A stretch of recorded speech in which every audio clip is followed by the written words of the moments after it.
आपल्या सर्वांचे लाडके मनोजदादा जरांगे पाटील 45 ते 50 किलो एक मराठा हम तुम्हारे साथ है जरांगे पाटील तुम आगे बढ़ो हम तुम्हारे साथ है।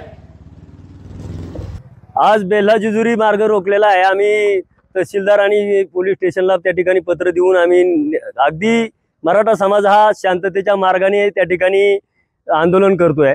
कुठल्याही प्रकारची जाळपोळ नाही, कुठल्याही प्रकारचं काहीही नाही, असा आमचा हा मराठी समाज फक्त एकत्रित कसा येतोय हे दाखवून देतोय।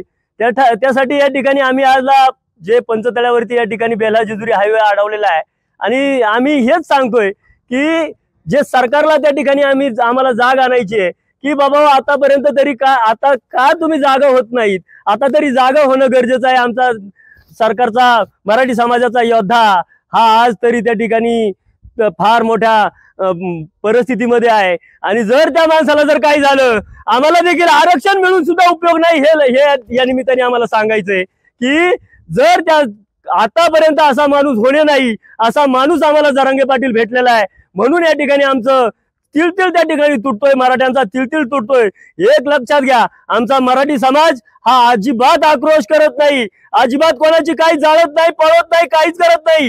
हे तुमचेच बच्चे लोक काही मंडळी त्या ठिकाणी तयार करतात आणि त्या ठिकाणी जाळपोळ करतात।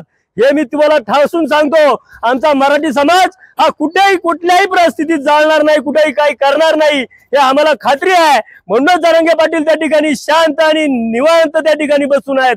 त्या ठिकाणी फक्त आता त्यांचं आम्हाला एकच वाटतंय की तुम्ही पाणी घ्या, तुम्ही पाणी जर नाही घेतलं तर आम्हाला दुसरा कोणी नेता मिळणार नाही, हे या ठिकाणी आम्हाला नक्की सांगायचंय। आणि सरकारला विनंती करतो, बाबा हो लवकर लक्षात घ्या, लक्ष द्या, नाहीतर हा समाज त्या ठिकाणी पिटून उठल्याशिवाय राहणार नाही, एवढीच या ठिकाणी विनंती करतो आणि थांबतो। जय बळीराजा, रामकृष्ण हरी, तुम्हाला जाग येऊ द्या रे देवा।